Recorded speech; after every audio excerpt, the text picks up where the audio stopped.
Hello everyone and welcome back to my channel. Today's video focuses on context, procedure and first price discovery. In today's video, we are going to simplify one of the most important aspects of Salesforce Revenue Cloud Advanced, its pricing.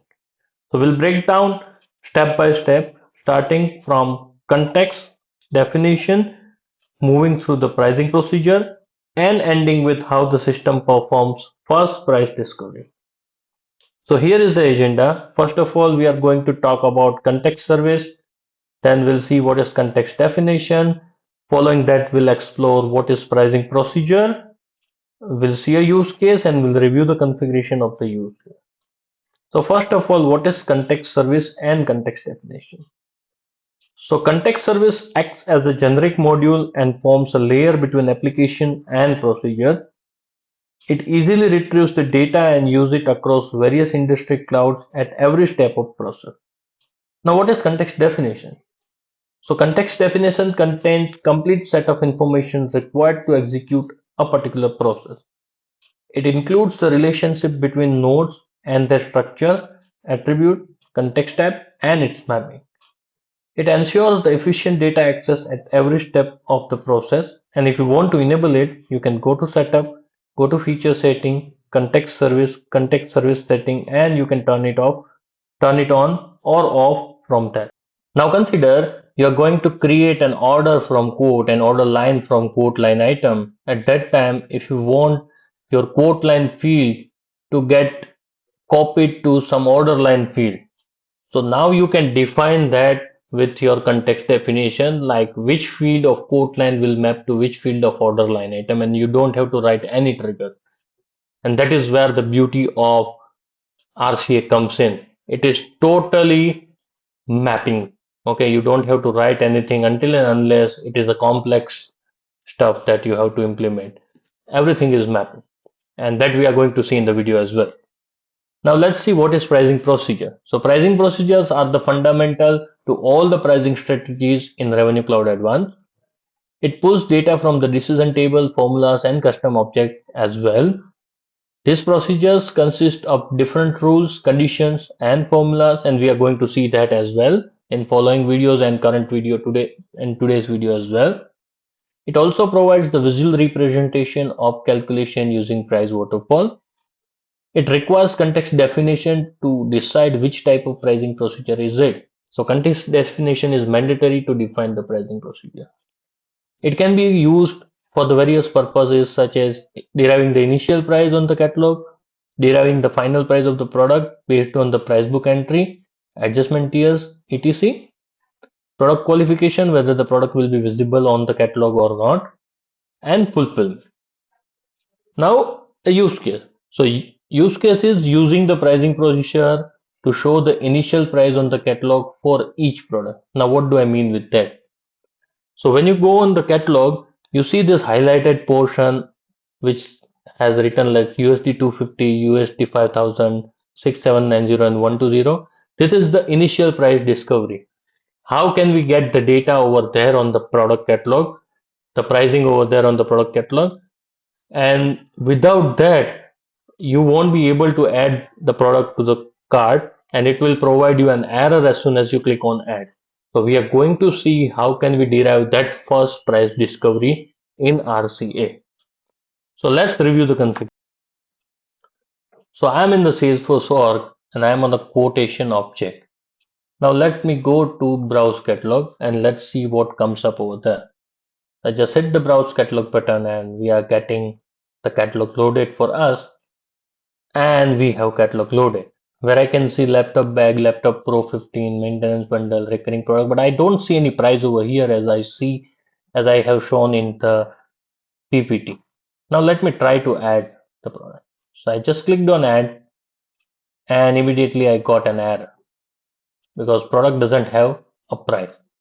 Now let's see whether the product has price or not. So I'll just go to product and it was a laptop bag. So I'll go over here and consider I have defined the selling model, I have defined the price as well, and we are going to talk about this in the following video, so don't worry. but I have already defined the price, but the price was not showing up on the catalog, and that's where we are going to define our product discovery setting. But before that, if you want to enable your Revenue Cloud, then you can directly go to setup, you search for revenue setting, and when you open the revenue setting, you have this toggle over here. Right now it's enabled for me, so that means once you enable it, you won't be able to disable it. So you will have to enable Revenue Cloud features from here, and post that it will be grayed out. And there are several other setup will be required, and I'll provide the link to that in the description so that you can go and configure the initial order code setting. So that is where we will enable product revenue setting. Now we'll have talked about context services. So context service, you go context service setting, and then over here you enable your context definition. I already enabled this, and post that you will be able to see this context definition available. Now I opened up context definition, those who have been provided by Salesforce. So these are the 24 context definition, and you can get more as well as Salesforce enable. By default, they provide that. We are going to use this sales transaction context in case we want to define the pricing procedure for pricing.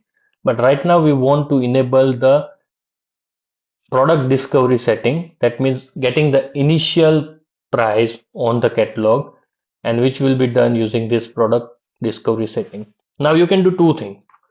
You can go over here and you can clone this. Let me just make it so that you guys can see that. So you can go to discovery setting, you can extend it, you can clone it as well. But it's advisable you extend it so that in future Salesforce makes any change on this pricing procedure or product discovery context, then your cloned context definition will also get that change. So what I did is I have already created a context definition by cloning that particular definition. So I'll just open this up. So the context definition, which is named as FBCD product discovery context, is open for us, and we can see it was inherited from product discovery context. And this is the API name for it, std_ctx. It is an active. It takes 10 minutes to get live once you create this, and I've provided the development name as this. You can see the structure as well, which starts from catalog, goes to category, and then identifies your category product. Let's not discuss this right now, but this is where it is defined. And even you go to catalog where we have seen the browse catalog. So let me just show you that as well to validate the structure. So the first part is your product catalog, the whole catalog, right? That is what we are seeing. Now, if you go to independent, this becomes category for you. So it is category inherited, and then category product. So this is category product. So that is how the structure is being defined. Then we talk about mapping data. If you want to do any kind of mapping, we can just come over here and do the mapping. And let me just click on, let's say, edit a subject mapping. I have marked it as default, and it is required to have one of the definition as default. So I've made that default, or mapping as default. So I've made that mapping default. Now over here, I can map my data. So you see account is getting mapped with account, currency ISO code and ID is mapping with this. Now consider in case of pricing procedure when we are creating order from code, at that time we'll come over here again and I will show you how that mapping will be done. But for now, this is where you do a mapping of one field for another.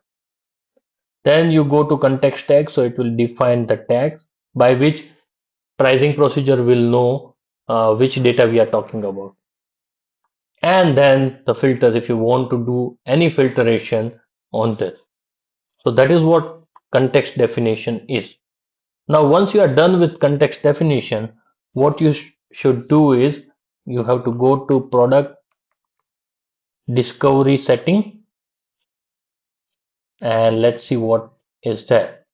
So over here you see select context definition. So over here you should be selecting the discovery context definition that we have created, which is inherited from product discovery context. So that's where we have defined the context definition, which is FBCD product discovery context that we just saw.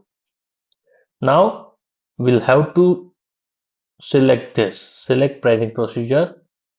As soon as I enable, if there are any product discovery procedures, let's say pricing procedure of type discovery have been created, that will be shown up. Over here I already created one, and that's where it is visible. So from here I'll go to pricing procedure. I'll click on this and let's wait for that to get loaded.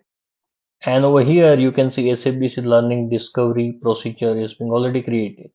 If you want to create new, you can click new over here, which will allow you to select the context. You can say discovery procedure. You can provide the API name. You can see this different type of usage type available over here. Let's say pricing, pricing discovery, record alert, rating discovery, category qualification.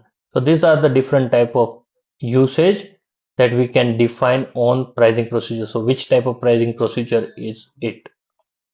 And you can define the context definition. As we said, it is required for us to select the context definition.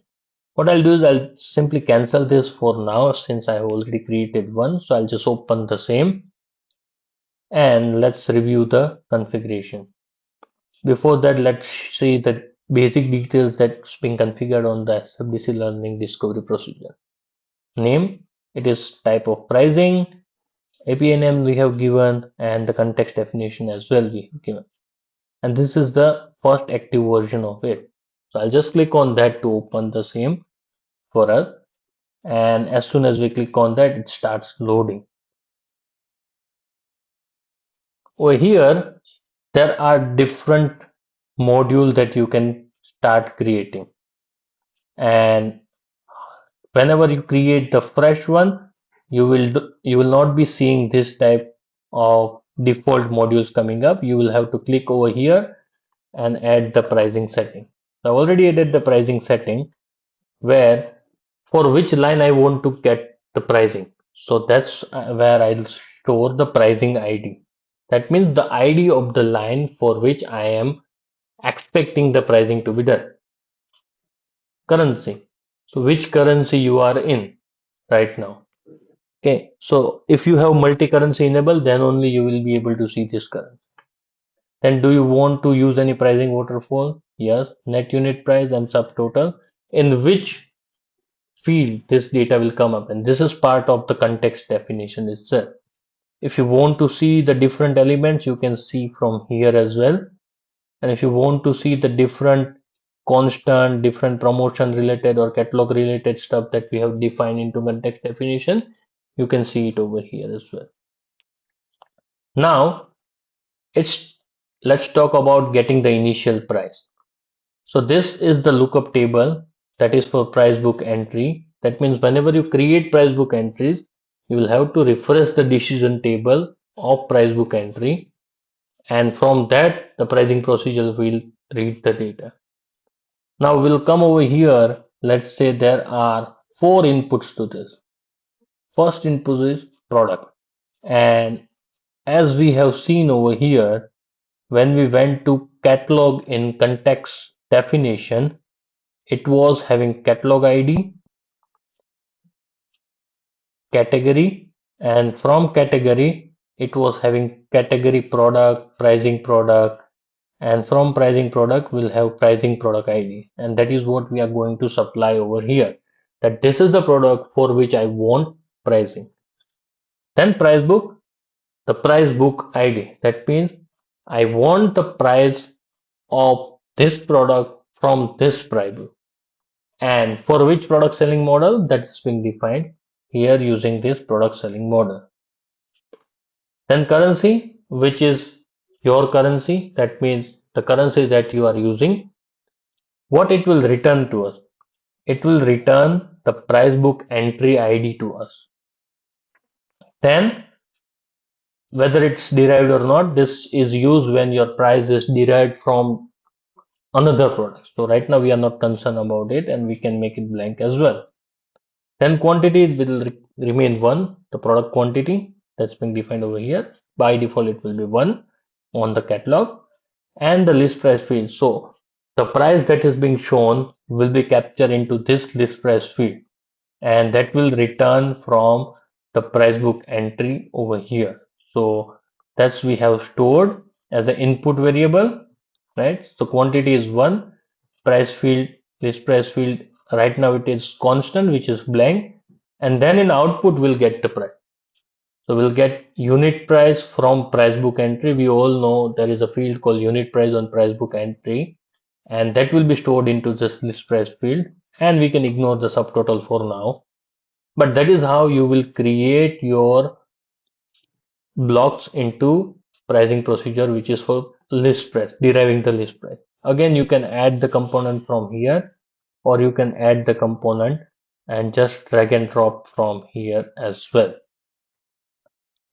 Now that is how we have defined our price book entry module. So it will get the price from the price book entry and show into the list price. The best thing over here is you can simulate the pricing procedure as well. So you can provide the product selling model ID, product ID, pricing ID, pricing currency code, and you can get your products pricing. Let's provide one. Okay, so I'll go over here and I'll open up the product selling model, and let's say I've provided the product selling model over here. Now the next thing is to provide the product ID. So I'll copy the product ID and I'll provide the pricing product ID. Pricing ID I'll keep blank for now. Currency is USD, and price book. What is the price book that I'm looking for? So I'm looking for standard price book. So I'll select the standard price book over here. We'll set the quantity as 1 and I'll click the simulate button. So the simulation will run and it will provide us the result. It hasn't provided us any result because pricing ID was required, and I'll put anything over here because it is not driving anything for us. And I'll click on simulate again, and you can see one price book entry is getting selected and which is having price as 250. So let me just come over here and see it is 250 price for this particular product, which is laptop bag. Now that means our pricing procedure is correctly configured and it is providing the correct result. Now next one is how to make this used in product discovery. So what I'll do over here is I'll go to product discovery setting. It was already open, but let me open it again. And then I'll select it over here. By default, it is selected for me because it was already pre-configured, but you will have to come over here and select the one. And then when I go over here and click browse catalog, I'll be able to see the price again. So let's wait. Previously it was not showing any price. Now it is showing the correct price. And when I click add, I won't get any error and you can see the new quote line being added. So that is how you will get your first price discovery using pricing.